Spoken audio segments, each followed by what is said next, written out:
Life is all about survival, and we never really know how long each of us have on this planet.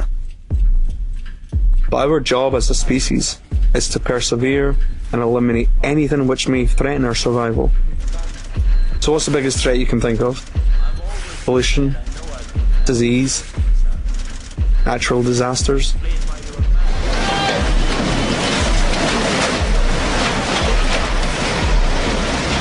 You know, looking around, the powers that be seem to have identified some pretty nasty threats. And so we have the war on terror, the war on crime, the war on drugs, the war on cancer. But when do we ever think about our basic life support needs? We usually don't have to because, luckily for us, we have a system. A system whereby the cost of living can be earned. You can gain employment and work for money, which of course provides access to food, to water, to shelter. And it's a good thing we have this system, because without money, you're as good as dead. But if you're without a job, no need to worry, because, yeah, again, we have a system.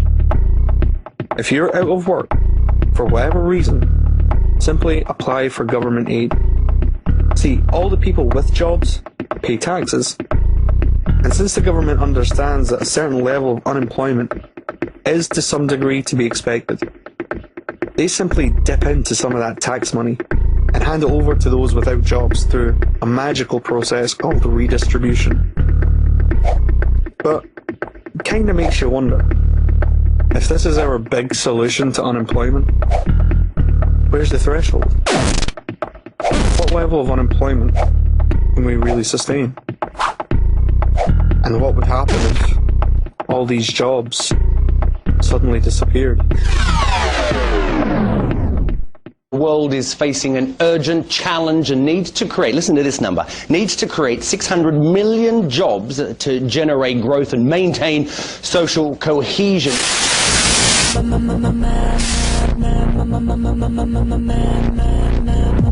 Defence giant BAE Systems has confirmed it's cutting almost 3,000 jobs at sites across the country. Tata Steel, which employs 90,000 people in its UK steel business, has announced it is cutting 900 jobs around the UK. Another blow to the region's economy today as the energy giant E.ON announced that 600 jobs are to go at a call centre in Essex. The Pfizer facility in Kent, the world's biggest drugs company, runs the UK's largest foreign-owned research and development facility. It will close entirely with the loss of most of 2,400 jobs. Ford has announced to trade union representatives that it will cease manufacturing cars in the UK after more than 100 years. Japan's Honda is to cut around 800 jobs at its plant near Swindon in southwest England. And we start tonight with news that the BBC has announced cuts and job losses across the region as part of a plan to make 20% savings. Hundreds of police jobs have already been slashed, with thousands more under threat. Kodak, the firm that invented the handheld camera and remains one of America's best-known brands, has filed for bankruptcy protection.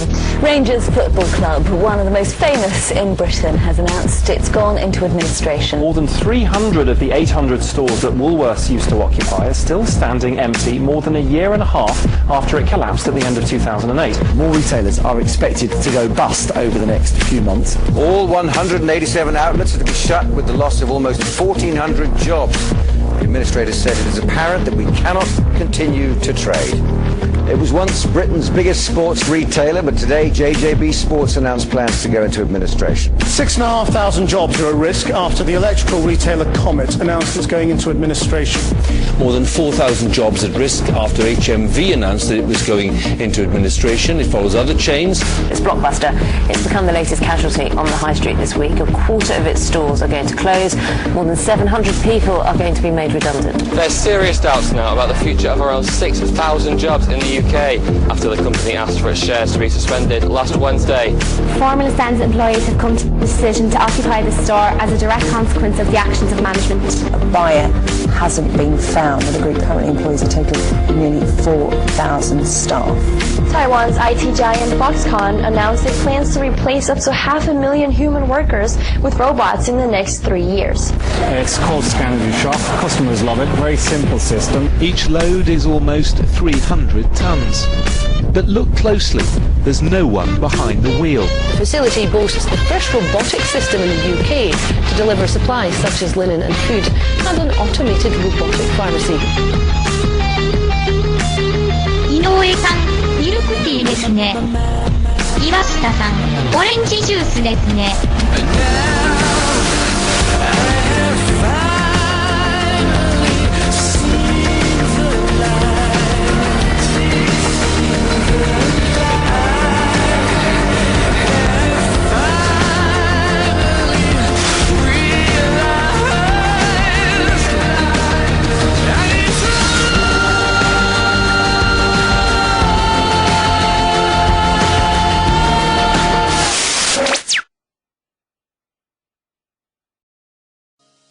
This isn't the first time unemployment has been a threat to this system.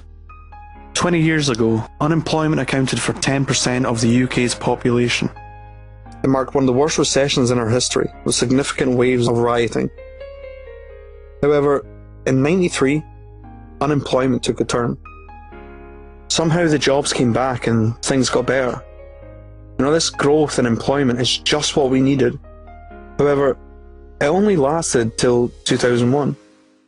Then the rate stagnated, then increased. By 2009, we were back to around 8%. But it's reassuring to see the recent trends of unemployment have slowed since then. Or at least it would be reassuring if it weren't for this. This chart shows the trends of part-time versus full-time employment. Notice how the increase in part-time employment runs almost parallel to the decrease in full-time employment. So where one person may have been working, say, a 40-hour week contract, now two people would each be contracted 20 hours. And funnily enough, this crossover section occurred in 2009. So because technically more people are employed, the rates falsely imply a slight slowing down of job loss. But in reality, the amount of available work is shrinking, and the economy is only getting worse. So what happened last time we were in this mess? Let's go back to '93. What changed? Was it an orderly street protest which brought back the jobs? Perhaps it was some well thought out policy from Parliament that changed things. Maybe everyone just stopped being lazy and simultaneously arrived at the decision to go out there and get a job. But maybe it has something to do with technology. In '93, Microsoft released their Windows NT operating system. Intel developed the first Pentium processor. And the National Centre for Supercomputing Applications released version 1 of Mosaic, which was to be the world's first internet web browser. It's estimated that the internet grew throughout the 90s at a rate of 100% per year, subsequently improving global communication and creating many job possibilities within developed countries. Now, to remove any speculation as to whether or not this was the reason for the growth in jobs, it should be noted that throughout the 90s, our employment trends were almost identical to the US trends, and in a 2007 paper, a team of Harvard economists found the economic expansion of the 90s was in fact driven by the increased efficiency in the production of IT, including computing, software, and telecommunications. The birth of the internet had propelled us into a new age and saved us from further degradation. However, while emerging technology is responsible for having created many new jobs, technology has been known to replace jobs throughout history. When employment stagnated in 2001, this wasn't because technology had stopped expanding or that there weren't any new ideas. The stagnation is simply because technology is ever improving, and the amount of new jobs were being matched by the number of job losses. Economists will always deny that technology replaces jobs. It's called the lump of labour fallacy. Essentially, it's the notion that technology merely redistributes human workers. The jobs which become obsolete or automated simply allow humans to explore new sectors, perhaps even invent new industries which have yet to be conceived of. Well, while this idea may have been partially true in the past, the argument simply doesn't hold up anymore. Computers these days are much smaller, faster, and durable, with ever-increasing mobility, dexterity, and artificial intelligence. They also become cheaper as time goes on. Moore's law demonstrates how computer processing power doubles approximately every 18 months. So, even if we were to create new jobs, why are we pretending we would give these jobs to humans? So, what does the government have to say about all this? Well, in June of 2011, not knowing what to do with the increasing unemployment, they invested £5 billion in the Welfare to Work scheme, also known as the Work Programme. This 5-year programme promises to help 2.4 million people find and secure long-term employment by paying private companies to do the work of actually looking for jobs on behalf of their unemployed clients. 1 year later, the Department for Work and Pension released the figures. Turns out the work programme was a complete failure. Only 3.4% of all those who signed up to the programme actually found work. 3.4%. Let's just put that into context. What percentage of people looking for work gained employment without the help of the programme? 1%? 2%? Well, the figures from the same period show 5.5%. That's right. If you're assigned to the programme, you are statistically less likely to find a job. Now, the failure of the work programme can be largely attributed to the lack of available jobs. But perhaps there's another factor. In joining the programme, if you find a job, you forfeit your right to minimum wage employment. And in place, you are subsidised with an amount equivalent to job seekers' allowance, making the work programme essentially a paid slavery scheme, excused under the guise of gaining experience. In late 2012, university graduate Kate Riley disputed the legality of the programme after being assigned to stack shelves in Poundland. Initially, her appeal was rejected. However, after further appeal, by 2013, 3 judges had ruled the regulations under which most of the back-to-work schemes were created are unlawful. Now, whatever the government's response to this ruling will be, they will not stop in their efforts to resolve the threat of unemployment. But let's face it, unemployment is not a threat to this system for the reasons we are usually given by mainstream outlets. Forget all the noise about economic recession, benefit cheats, immigration, or the idea that people are simply too lazy to look for a job. Automation, thus technological unemployment, is a mathematical inevitability of a system based on perpetual growth. And this pending eventuality is vastly misunderstood by the majority. And not just the majority of voters. There isn't a single politician who acknowledges, let alone understands the implications of technological unemployment. And what's worse, when human beings don't understand something, that's where fear comes from. We fear what we don't understand, and we fight what we don't understand. Okay, I have a very concrete question for you, because you're getting wrapped up in this money and regulators and who is at fault. Technological automation is replacing jobs at the moment, and it has been forever. It's doubling every year. That's the rate, regardless of what financial system you have and what regulators you put in that place. So, without jobs as a basis for the economy, it's not really a question, more of a statement. Your system is going to be obsolete, and in fact, you're very lucky that you've been working this long, because you get to get out at the last floor. It's going away. Yeah, but on the other side of the coin, I fear for my children. Absolutely, absolutely. So why are you a fan of the banks then?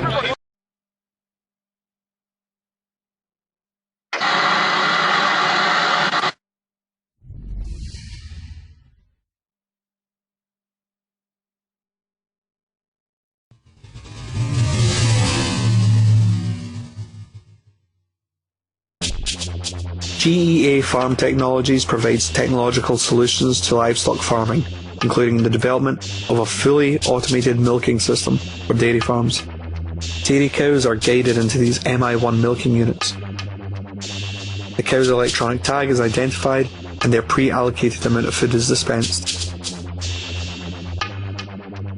A 3D camera scans and identifies the udders then attaches to the teacups. It washes, dries, and pre-milks the cows. This amazing technology reduces labour, increases milk production, lowers stress of both the cows and the farmers, and electric tagging allows for the ability to manage cows individually.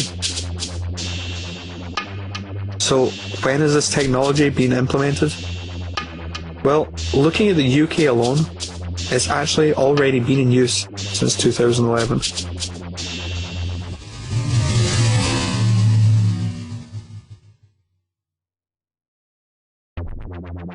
EGNOS Precision Farming is a system which uses GPS guidance technology for crop cultivation. The auto-track technology sends signals to the tractor steering system via a GPS receiver.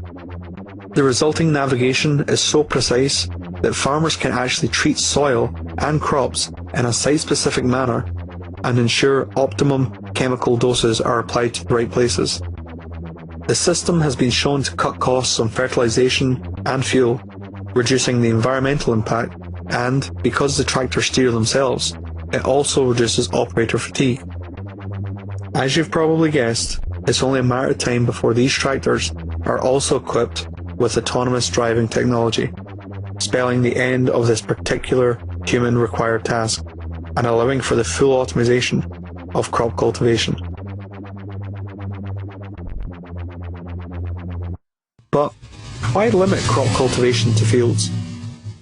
In 1999, a professor of environmental health sciences at Columbia University in New York, Dixon Despomier, challenged his students to feed the entire population of Manhattan using 13 acres of usable rooftop gardens.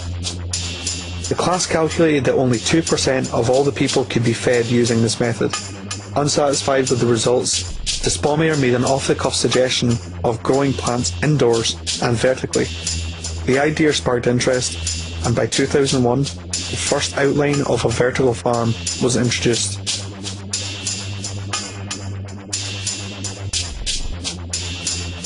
Today, scientists, architects and investors worldwide are working together to make the concepts of vertical farming a reality.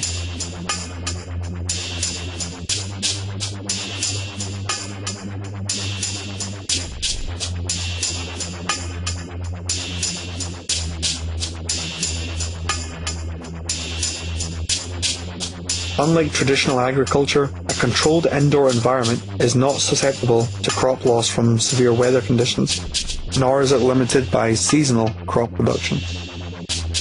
And using the method of hydroponics, which doesn't require soil, water is preserved in a closed-loop system, eliminating the concern of agricultural runoff, and since it's continually recycled, the total water usage is 70% less than our current requirements. Without soil, this system is also immune to most pesticides, meaning we could do away with having to spray agrochemicals on our food.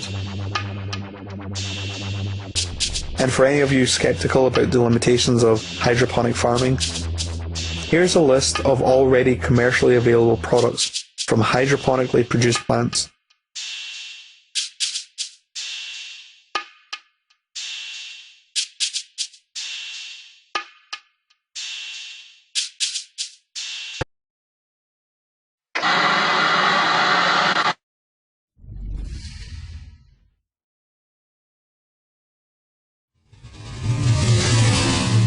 Up next, it sounds like science fiction, but Dr. Nancy Snyderman reports on how your smartphone may change medicine, including warning you of a heart attack.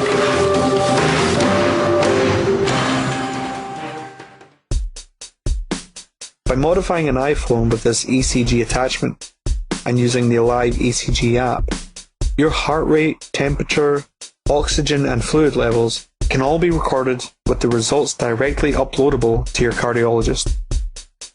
Blood, saliva, urine, and even sweat can all be tested with this device.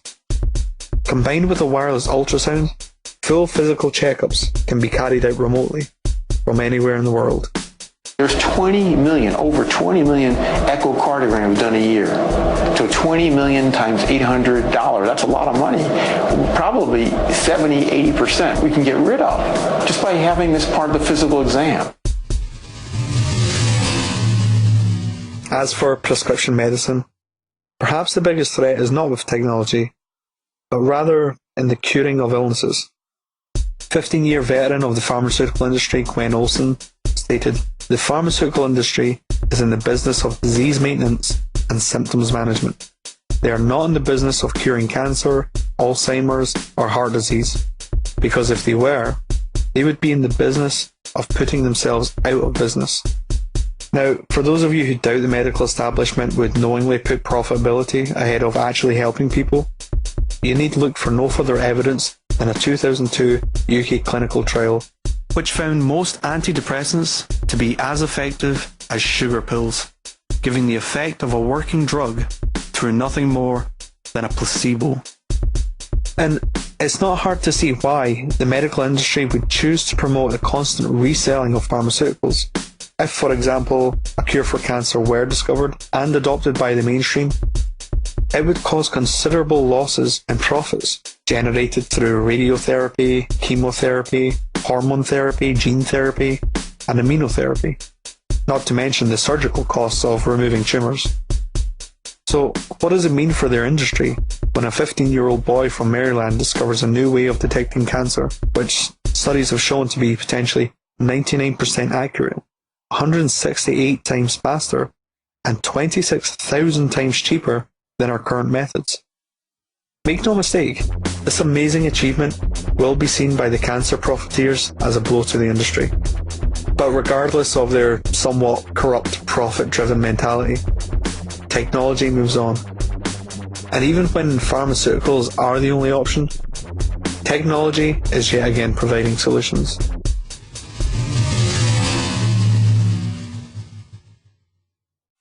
Organic chemists make molecules, very complicated molecules, by chopping up a big molecule into small molecules and get reverse engineering.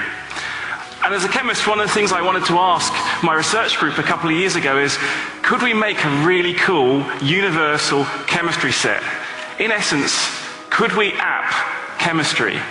Well, to start to do this, we took a 3D printer and we started to print our beakers and our test tubes on one side and then print the molecule at the same time on the other side and combine them together in what we call reactionware. And so by printing the vessel and doing the chemistry at the same time, we may start to access this universal toolkit of chemistry. Now, what could this mean? Well, if we can embed biological and chemical networks like a search engine, so if you have a cell that's ill that you need to cure, or bacteria that you want to kill, if you have this embedded in your device at the same time and you do the chemistry, you may be able to make drugs in a new way. So how are we doing this in the lab? Well, it requires software, it requires hardware, and it requires chemical inks. And so the really cool bit is the idea is that we want to have a universal set of inks that we put out with the printer, and you download the blueprint, the organic chemistry for that molecule, and you make it in the device. And so you can make your molecule in the printer using this software. So what could this mean? You don't need to go to the chemist anymore. We can print drugs at point of need. We can download new diagnostics. Say a new superbug has emerged. You put it in your search engine and you create the drug to treat the threat. So this allows you on-the-fly molecular assembly. But perhaps for me, the cool bit going into the future is this idea of taking your own stem cells with your genes and your environment, and you print your own personal medicine. And if that doesn't seem fanciful enough, where do you think we're going to go? Well, you're going to have your own personal matter fabricator. As well as using bioprinting for binding molecules into medicine, bioprinting is also being used to construct organs. Today, we can print an entire lung.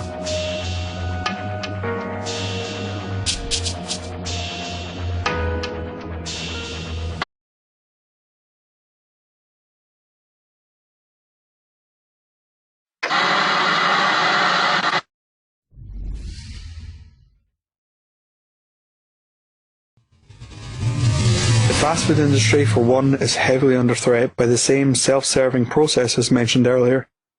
In May of 2011, McDonald's announced its plans to install touchscreen technology across 7,000 restaurants in Europe. parts of the UK have already begun implementation. And in some states in America, voice recognition has replaced the drive-thru. Can I get a 20-piece? A 20-piece chicken nugget. What kind of sauces would you like? What is it? Real person. What kind of sauce do we have?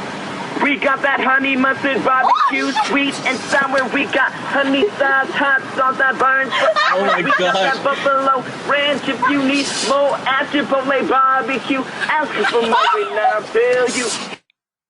As for the kitchen staff, automated systems are already being used for such processes as draining and refilling deep fat fryers, making more human tasks redundant. But perhaps the largest implied threat has to do with the American robotics company Momentum Machines, which is predicted to revolutionize the fast food industry. They are currently preparing to open the world's first smart restaurant, with its automated burger machine capable of dispensing around 360 burgers an hour. Not only does their machine construct and cook patties, it also slices toppings to order, and the technology even allows for customization, composed of meat ground to order and assembled in whatever combination the customer desires.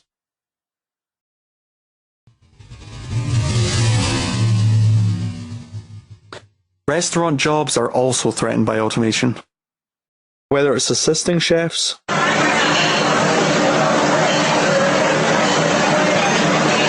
or replacing them completely.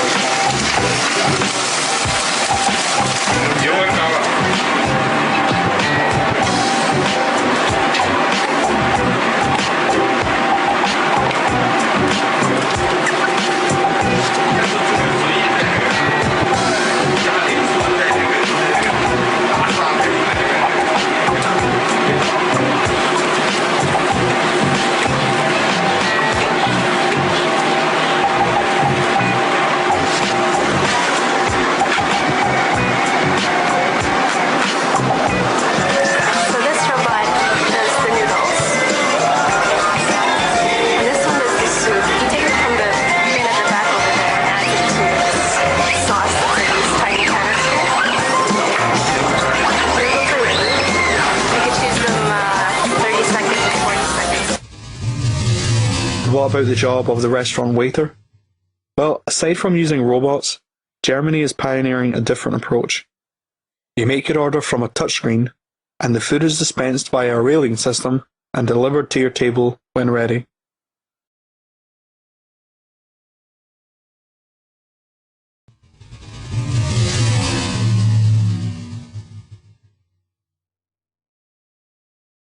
Hotel services are a little harder to automate. But obviously there are elements of automation which do reduce the workload. Straight away you have automatic check-in and a restaurant that turns into a dance floor.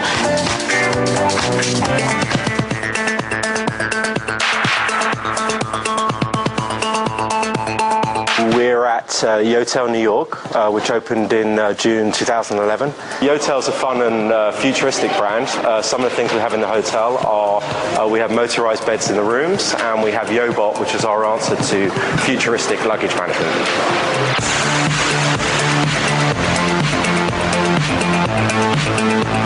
At the moment, what we do is we take people's luggage and they store it in the bins provided, and the Yobot takes it and stores it up on the wall. What we've done now is we've agreed with the airports, for example, like the JetBlue terminal, you'll be able to choose which airport you want to go to, say JFK or Newark. The bin will come down, you'll put your luggage in there, and then Yobot will shift your luggage through tunnels in New York, and you'll be able to pick it up at each of the airport terminals.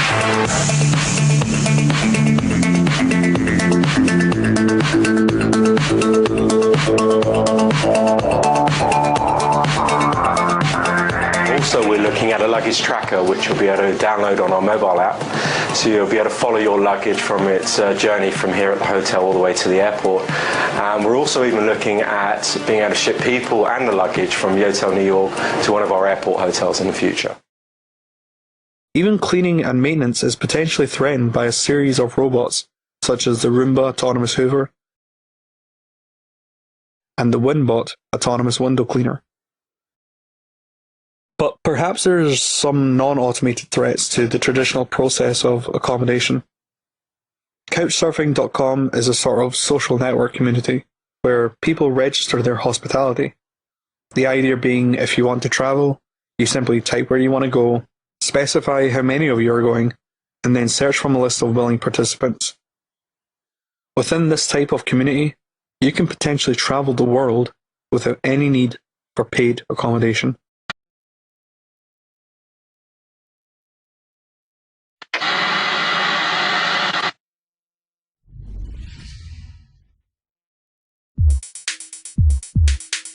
The Sandvik Group are currently the leading global suppliers of service and technical solutions for the mining industry.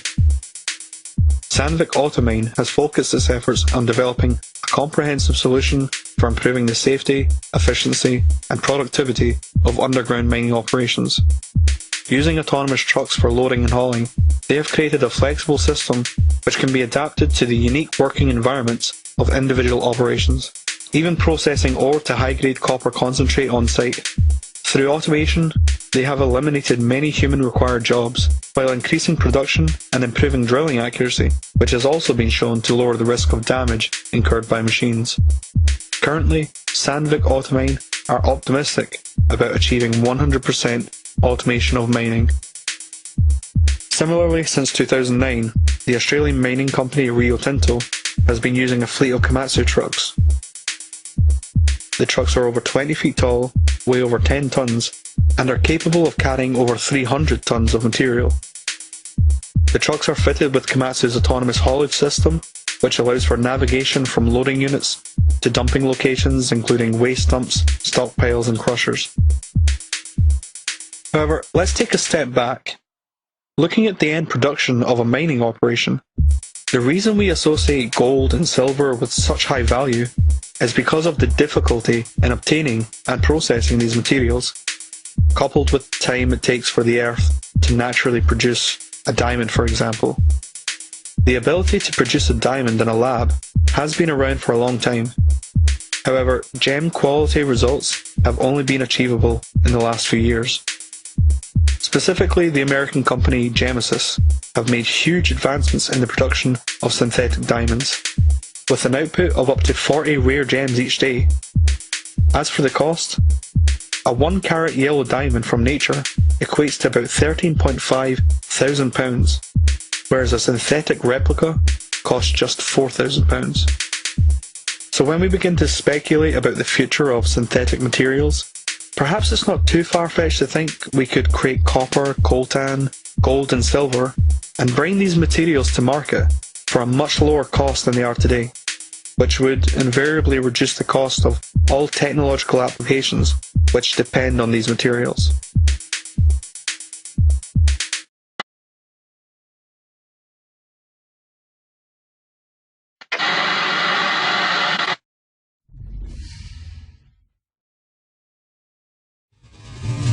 Now, looking at the future of the arts in relation to jobs, I feel an important distinction must be drawn here. There are really two concepts of employment which tends to go unacknowledged. The first is driven by financial necessity. This version makes employment something we submit to in order to gain access to our life-supporting needs.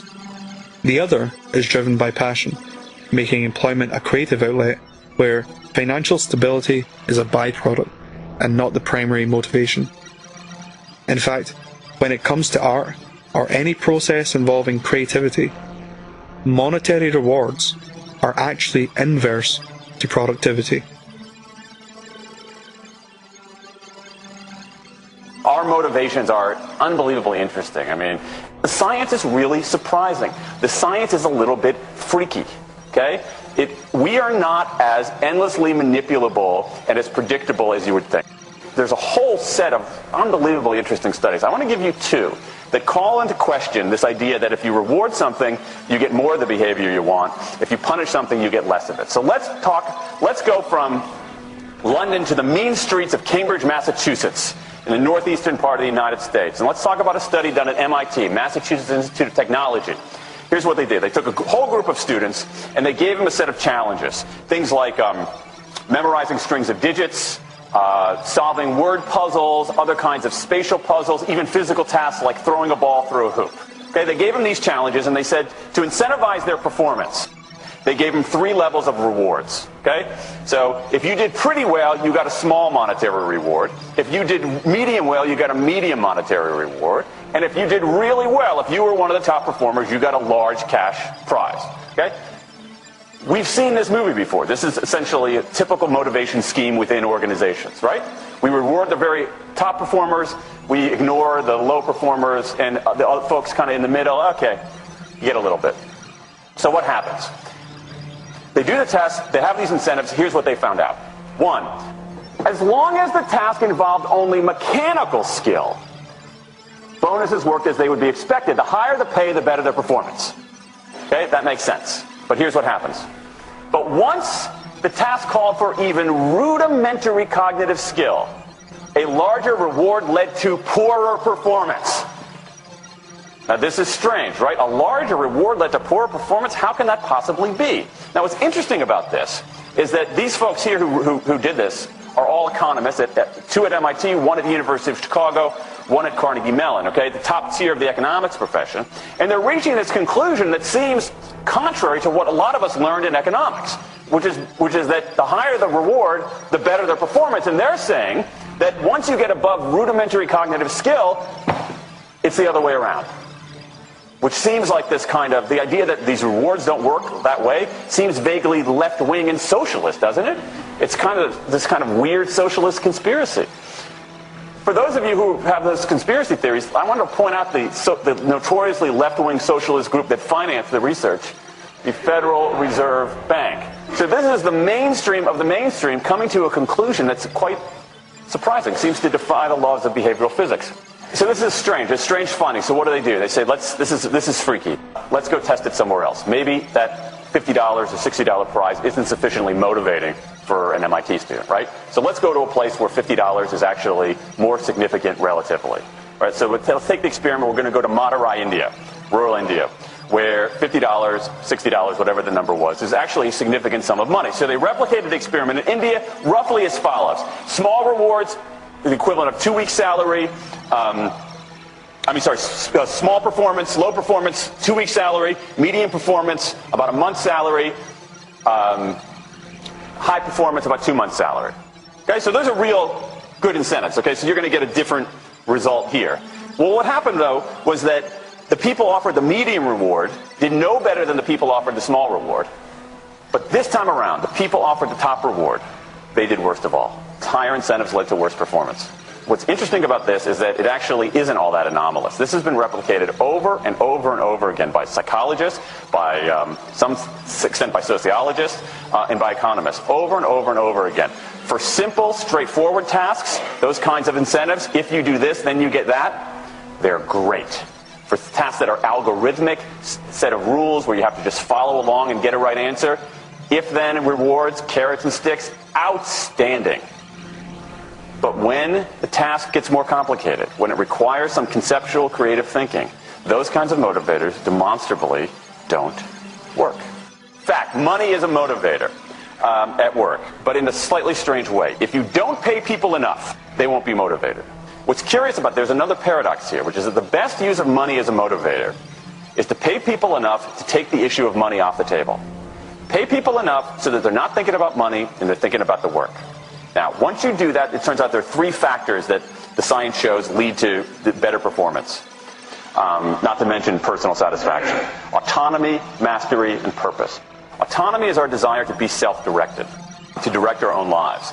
Now, in many ways, traditional notions of management run afoul of that. Management is great if you want compliance, but if you want engagement, which is what we want in the workforce today as people are doing more complicated, sophisticated things, self-direction is better. Let me give you some examples of this, almost radical forms of self-direction in the workplace that lead to good results. Let's start with this company right here, Atlassian, an Australian company. It's a software company, and they do something really cool. Once a quarter on a Thursday afternoon, they say to their developers, for the next 24 hours, you can work on anything you want. You can work on it the way you want. You can work on it with whomever you want. All we ask is that you show the results to the company at the end of those 24 hours in this fun kind of meeting, not a star chamber session, but this fun meeting with beer and cake and fun and other things like that. It turns out that that one day of pure, undiluted autonomy has led to a whole array of fixes for existing software, a whole array of ideas for new products that otherwise had never emerged. One day. Now, this is not an if-then incentive. This is not the sort of thing that I would have done 3 years ago before I knew this research. I would have said, you want people to be creative and innovative? Give them a freaking innovation bonus. If you can do something cool, I'll give you $2,500. They're not doing this at all. They're essentially saying, you probably want to do something interesting. Let me just get out of your way. One day of autonomy produces things that had never emerged. Now, let's talk about mastery. Mastery is our urge to get better at stuff. We like to get better at stuff. This is why people play musical instruments on the weekend. You got all these people who are acting in ways that seem irrational economically. They play musical instruments on weekends. Why? It's not going to get them a mate. It's not going to make them any money. Why are they doing it? Because it's fun. Because you get better at it, and that's satisfying.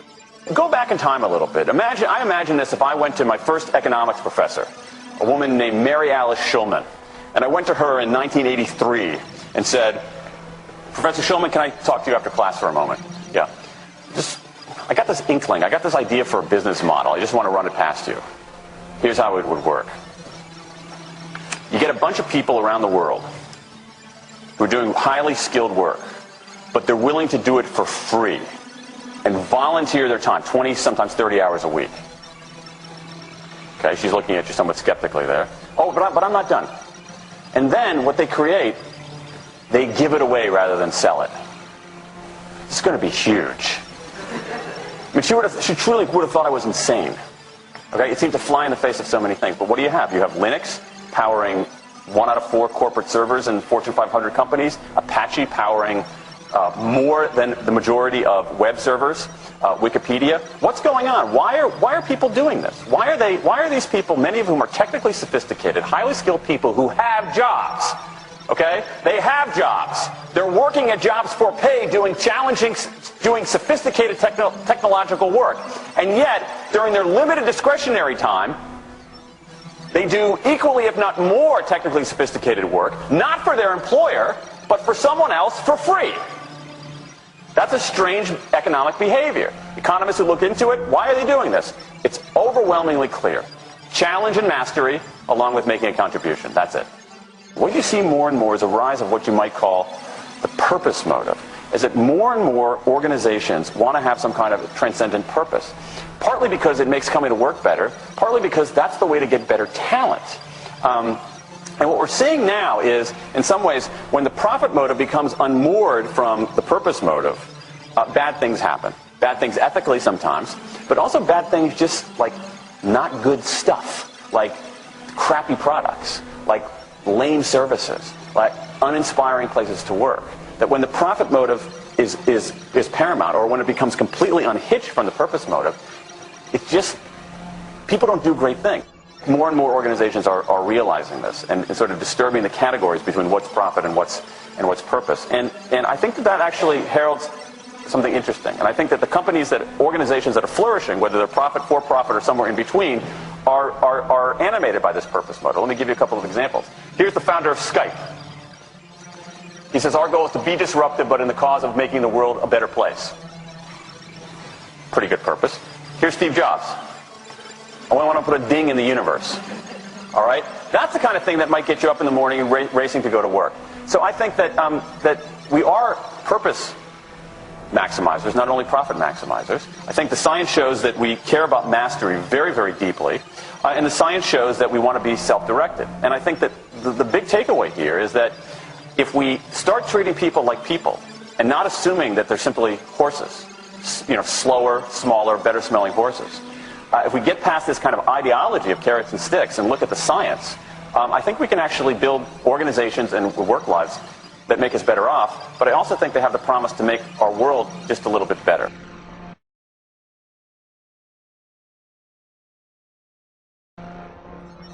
So, while all the mundane, repetitive jobs are being assigned to machines, the jobs which exist outside of a computer's creative capabilities are in fact the jobs which would exist regardless of financial reward, and in fact produce better results without the incentive.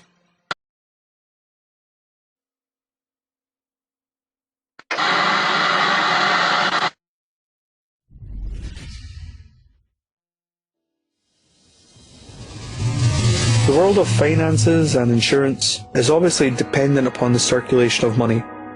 So rather than address specific elements of this sector, it's perhaps easier to simply look at the root cause of our pending financial collapse. Far from automated systems, the fall of the global financial economy will result from simple causation principles in mathematics. Almost every form of trade in the world is represented through currency. Currency is a proclamation where a certain value is identified by a number. £1 will represent a value, which can differ slightly between traders, but generally holds an accepted range. And this ranging value is not determined or decided by politicians or bankers. It is a value derived from the market. In calculating the cost of housing, energy, transportation, as well as goods and services, we are presented with a consumer price index, and thus derive the overall market value of the pound. The markets themselves are predicated on consumer spending. So, if all consumers continually spent the same amount, the market prices would stabilise and the economy could potentially function harmoniously, neither growing nor contracting. But let's take a step back and look at where money actually comes from in the first place. All money in circulation was created by and is the property of the central bank, in our case the Bank of England. This bank loans money to commercial and investment banks, which then issue loans themselves to rival banks, consumers and businesses. So since we are all trading borrowed money, cyclical consumption is not only a necessity for ensuring the integrity of the pound, it is also a requirement for the banks, thus the currency, to remain operational.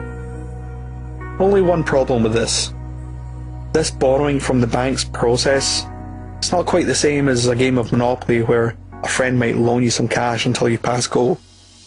All the money borrowed from both the central and commercial banks have to be paid back with interest. But since the interest is in fact not created alongside the initial loan, the ability to pay back more than exists in principle is mathematically impossible if the goal was maintaining economic harmony. So instead we try to resolve the problem generated with interest through a process called quantitative easing, in which banks may temporarily lower interest rates and the government will often borrow more money at interest in an effort to grow the economy. See, rather than address the fundamental flaw of this system, we instead perpetuate an infinite growth paradigm, which of course is ultimately unsustainable on a finite planet. And in looking at the numbers, it doesn't seem this quantitative easing has had much effect. Here's the average monthly consumer costs in 2008. Compared with today, we have an overall price increase of 25%, while wages during the same time only rose by 6%. These results are simply because perpetual growth is unsustainable, and bankruptcy, redundancy, foreclosures, administrations, liquidations, loan defaults, and the raising of a country's debt ceiling are all built-in consequences, and we should expect nothing else of this system.